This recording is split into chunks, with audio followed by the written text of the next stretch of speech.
presentation. All right, so in this talk, we're going to review the management of non-oral nutrition, so TPN and tube feeds, and most of these patients will end up requiring insulin, and so that's what we're going to be discussing. So case number one is a 73-year-old gentleman who has a history of type 2 diabetes of 9 years duration and has ulcerative colitis, currently admitted with C. diff colitis, esophageal candidiasis, and protein calorie malnutrition with very decreased PO intake for the last 2 weeks.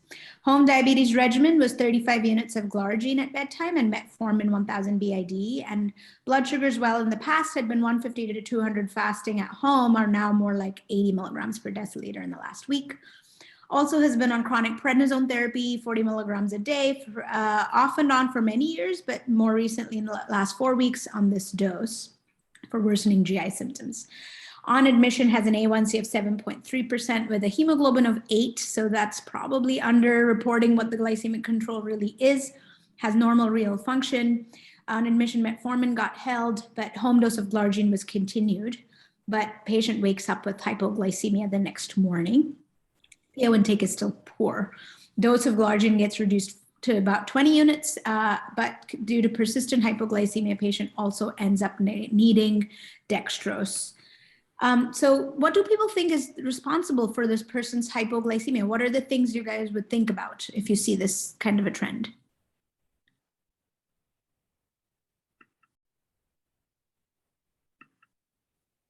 There's really two things that we would be thinking about. One is the oral intake, right? What happens when someone's oral intake diminishes?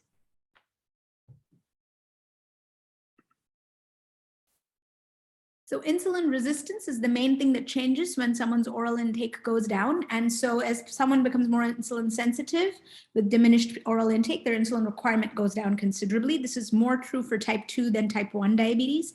And it is also more true the more insulin resistant they were at baseline. And then the second thing to think about is the steroids, right? Was the steroids continued when the patient got admitted, or have you sort of unmasked iatrogenic adrenal insufficiency? And was it the dose cut back significantly when they were admitted?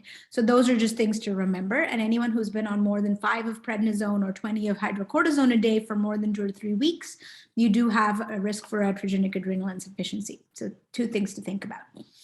So for this person, basal insulin was actually completely stopped because of the persistent hypoglycemia and just kept on low dose lispro-correctional. And due to the continuing low oral intake, patient was started on TPN with 100 grams of dextrose in the bag this night, which resulted in immediate hyperglycemia.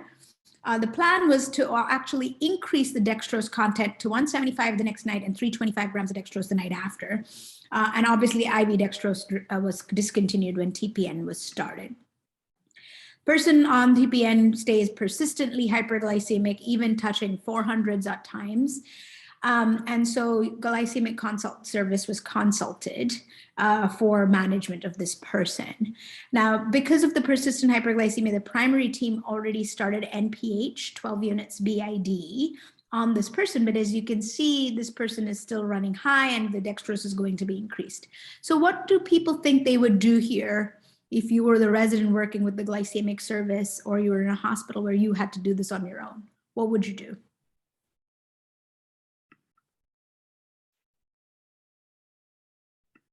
Is this person going to continue to be on that TPN regimen? In fact, they're going to increase the dextrose content of the TPN regimen.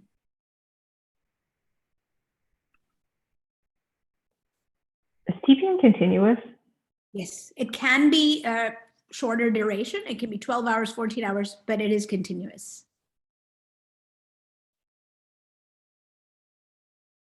So what would you do? Would you keep this person on NPH? Would you start glargine? Would you do something different? I feel like you could either do glargine or you could increase NPH, like both frequency and amount. Yeah, so there's no right answers in diabetes management, but the point to really take home here is that this person is touching 400s with just 100 grams of dextrose. So as you go up on the dextrose to 175 and 325 grams, their insulin requirement is going to skyrocket. And it's going to be very difficult to bring that down with subcutaneous insulin. initially when they're already sitting at 400. And so in that context, an insulin drip is probably your best friend. So it also not just breaks that cycle of glucotoxicity, but helps you get an estimate of what their insulin requirement really is going to be, right? So, but once you've figured out the insulin dose, you can also use one option, which is putting insulin, regular insulin in the TPN bag rather than using subcutaneous insulin. And the reason for that is that then the insulin and the dextrose source are paired. So when TPN is there and hyperglycemia is there, insulin action is there. Whereas when the TPN goes away and the bag goes away, dextrose goes away, insulin goes away. So you're not likely to have a mismatch. So remember that the eventual goal is to add insulin into the TPN bag. But to calculate that need, you can either add up correctional if the blood sugars are reasonable. You can use an insulin drip, or you can even use an insulin to carb ratio. And the recommendation is to use about a 1:10 ratio for people with diabetes and 1:20 for people with no pre-existing diabetes. And that's a starting point. Put that much in the bag when you're starting TPN, and then add correctional, and then keep adjusting the dose every day till you get it right.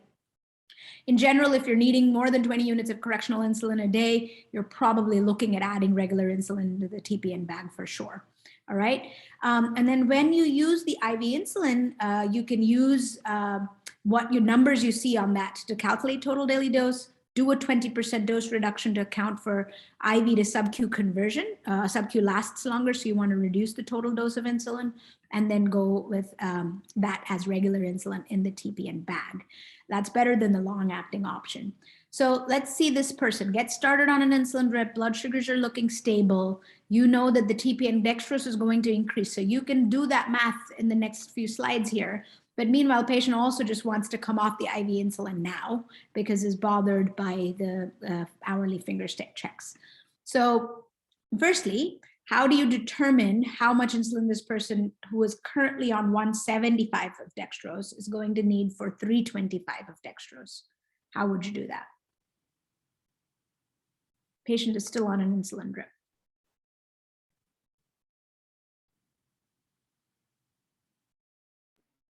Can you just like figure out what percent higher that is and then go up? Yeah, sort of. So you can, what you can do is, the easier way to approach it is as an insulin to carb ratio, right? So you first calculate their 24-hour requirement based on the drip rates, do that 20% dose reduction and get your current total daily dose of insulin, right? Your current dose in this case happens to be 48 units to cover that 175 grams of dextrose.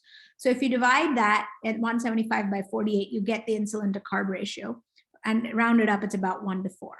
Then you know that 325 is the eventual goal dextrose. So you divide that by that carb ratio to get the insulin requirement for that bag of TPN. And that 80 units can just be put in as regular insulin into that TPN bag that's going to be hung that night at 9 p.m. And you can stop the insulin drip usually 2 hours after that new bag is hung, okay? But in this person, because they want you to do something now, so that bag isn't going to get hung with regular insulin until 9 p.m. and this is the morning of. So you need something for that next 12 hours. So what comes to mind when you're thinking about 12 hours of tiding someone over with insulin? Which insulin lasts about 12 hours? NPH. Yep, exactly. So you can use NPH, and you know that this day the person is still just receiving 175 grams of dextrose, right? So you can take half of the daily requirement based on the 175 grams of dextrose as 24 units and use that as a single dose of NPH and give that in the morning, transition off the drip 2 hours later. And then at night, 9 p.m., a TPN bag with 80 units of regular insulin will get hung to cover the 325 gram of dextrose bag. So you have to think about when the insulin is covering what dextrose source and time it according to when the bags change. Is that clear? Any questions about that one? Yeah, just to clarify. Yeah. You had talked about like the insulin to carb ratio of 1 unit per 10 grams, but then you're actually also calculating a individual person's insulin to carb ratio?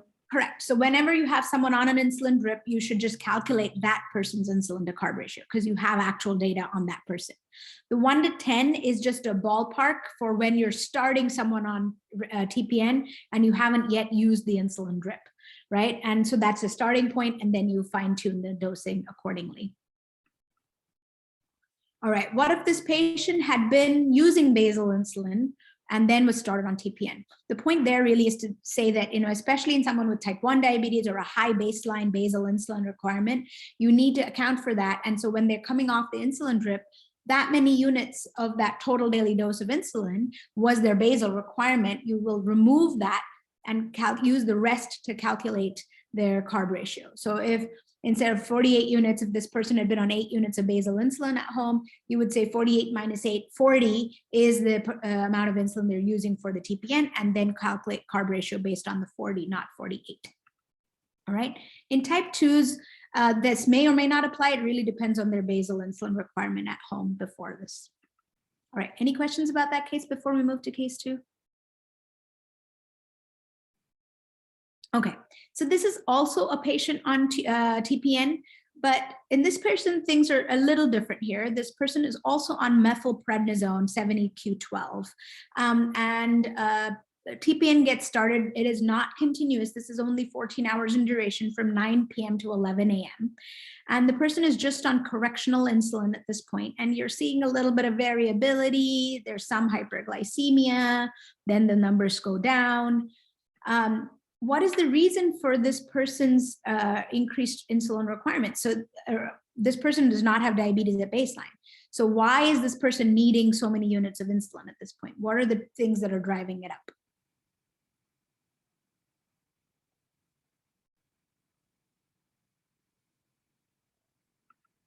So the point I'm trying to make here is that there are two things here. There is TPN-associated hyperglycemia as well as steroid-induced hyperglycemia in this patient, right?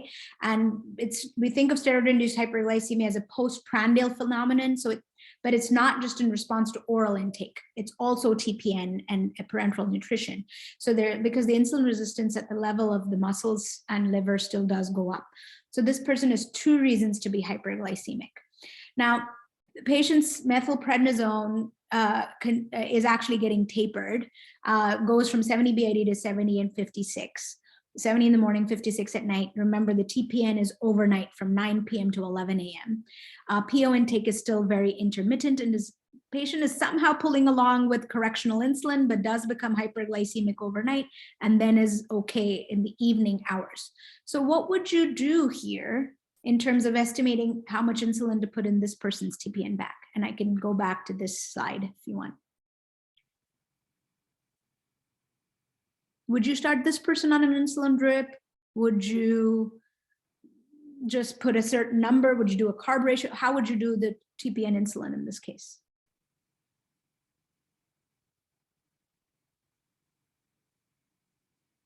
So the point here is that this person is hyperglycemic, but comes down very quickly when the TPN is stopped.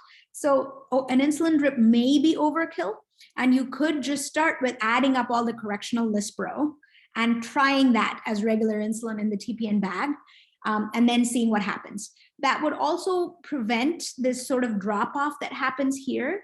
So you see this drop, if someone is only getting correctional and they're allowing to be running high when they're on TPN, what can happen is that insulin will then have an overhanging effect when the TPN is gone and there's no dextrose, right? So it's better to have regular insulin in the bag that covers the hyperglycemia. And so then they wouldn't need a correctional dose when the TPN is coming off. And then there won't be a mismatch that happens later and lower risk of hypoglycemia after. All right. And that's exactly the reason for the improvement in the blood sugars between 12 p.m. and 6 p.m. because the dextrose source is gone. And so you have to watch those patients carefully at that time. Now, this patient then continues to remain mildly hyperglycemic over the next few days, but you continue to adjust the dose of the amount of insulin you've put in the TPN bag, and you end up with about 32 units in the TPN bag. Blood sugars have remained at goal with that much in the bag, and there isn't that drop off that happens when the TPN is stopped. But now the prednisone dose is adjusted down from 70 and 56 to 70 and 42. So what would you do? Would you keep it the same? Would you reduce the dose? Would you do something different? What would you do here?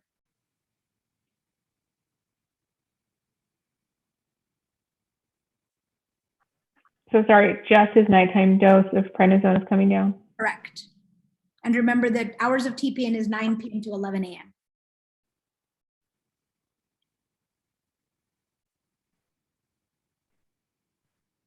So I'd want to come down on the insulin and the TPN, but I'm not sure how to calculate how much to come down by. Yeah, absolutely. So Kevin is absolutely right here. You do anticipate a reduction in insulin requirement overnight when that steroid dose went down. And because fortunately, this person's TPN is only 12 hours in duration, roughly, or 14 hours, you can just lower the regular insulin in the TPN bag and figure, that can be sufficient enough of a change. So in this case, you can just do a dose proportionate reduction, which basically means if there was a 25% dose reduction in the steroids, you do a 25% dose reduction in the insulin in the bag. All right, so that should cover it. It would be challenging if this person had been on 24 hours TPN, because then you would change the TPN insulin for the entire 24 hours, but then they would continue to need high insulin for the time where the steroid dose was not adjusted down. And that's someone who would be much more tricky to manage. So to summarize, basically estimate how much insulin is needed by using an insulin drip if needed, or a carb ratio. Whenever going from IV to sub-Q, do a 20% dose reduction in the requirement. And if someone has a basal insulin requirement, try to keep them separate from the TPN. So think of it as basal and nutritional, especially in your type 1s. If unable to use IV insulin, try to use correctional insulin or carb ratios, and then just continue to look at the numbers every day and adjust as needed. So we're changing tracks and moving to tube feeds here. For this patient, it's a 56-year-old woman who has bacterial meningitis, epidural abscesses, multiple procedures, and is on continuous enteral nutrition with osmolyte 1.5 at 60 cc's an hour, and is still on an insulin infusion and wants to transition to sub-Q insulin. These are the numbers on the blood sugars and the drip rates. Do people feel comfortable about transitioning to sub-Q insulin at this point? You basically want to see 6 hours of blood sugars in the target range. So yes, I would say this is a good time to transition, but certain questions that we would like to know answers to before you make that transition. Does this patient have a pre-existing diabetes diagnosis? What was their control like? Does this person have a basal insulin requirement? Is the enteral nutrition going to be continued, right? Is it going to, or are they going to try a oral diet in the next day or two? Is the continuous tube feeds going to stay continuous, or is it going to change to nocturnal tube feeds? Is it going to change to bolus tube feeds? All of those are questions you need answers to. And then another important one is if someone was on tube feeds, but they haven't made it to goal rate yet, you're not really seeing their true insulin requirement, even on the insulin drip, right? So you want to have seen them on their goal tube feed rates for at least 6 hours before you can feel confident that you've seen their true insulin requirements. So then in this person, how would you calculate their total daily dose of insulin?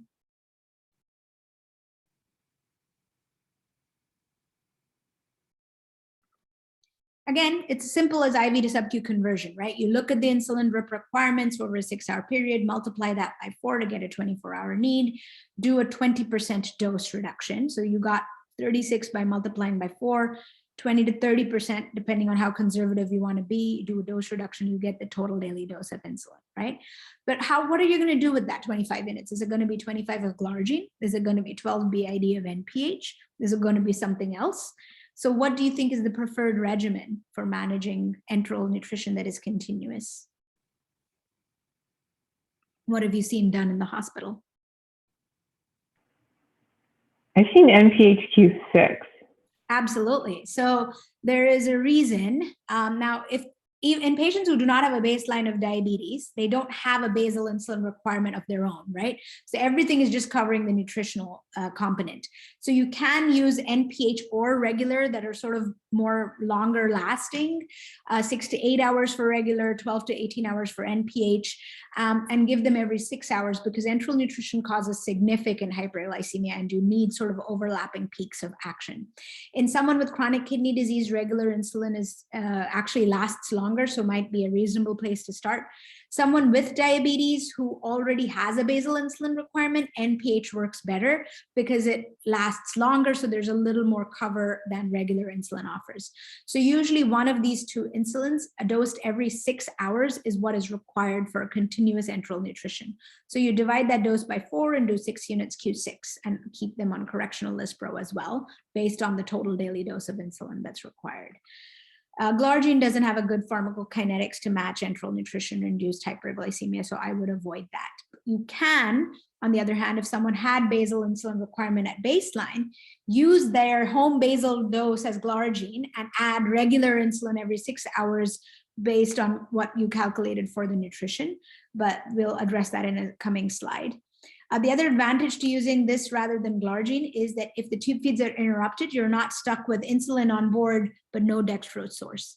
And so it's shorter acting if it's regular or NPH, and you can get away with just a few hours of dextrose rather than 24 hours of dextrose. So if this woman had not been on an insulin drip, could you have calculated insulin requirement for the enteral nutrition?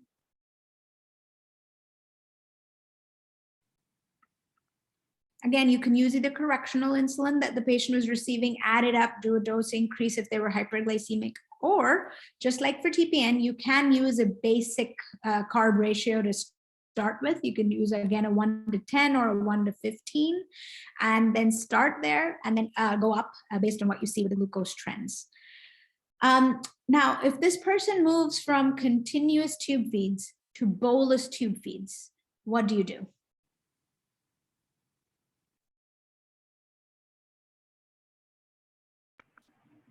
Is it the same total amount, just bolus? What would that look like in terms of insulin that you pick? Oh, I mean, like the amount. So, like, if they're you divide it up into boluses, right? Can you just like give them? So you're asking an important question there, Kim, which is what are they doing? Are they using the same exact tube feeds? Is it going to be the same exact carbs? They're just dividing it into boluses, and that will decide how you do it. And how many boluses? Is it going to be 4? Is it going to be 5? So all of those are important questions to ask. We'll skip the diabetes part because we'll address that in a future slide. But I think the key is to look at the nutrition notes, figure out what the carb content of the old tube feeds were and what the carb content of the new ones are going to be, and try to calculate a carb ratio, right? So using the old one, you say this was the total dose of insulin, this was the total amount of carbs it was covering in a 24-hour period. The carb ratio is going to be that carbohydrate content divided by that insulin dose, right? Then once you've generated an insulin to carb ratio, you can then say for the new tube feed, each bolus, the nutritionist is telling me, is having, let's say, 80 grams of carbohydrate. So I'm going to divide that 80 by that carb ratio that I got from the total daily dose of insulin and total carbs on the continuous nutrition, and then do that as Lispro insulin.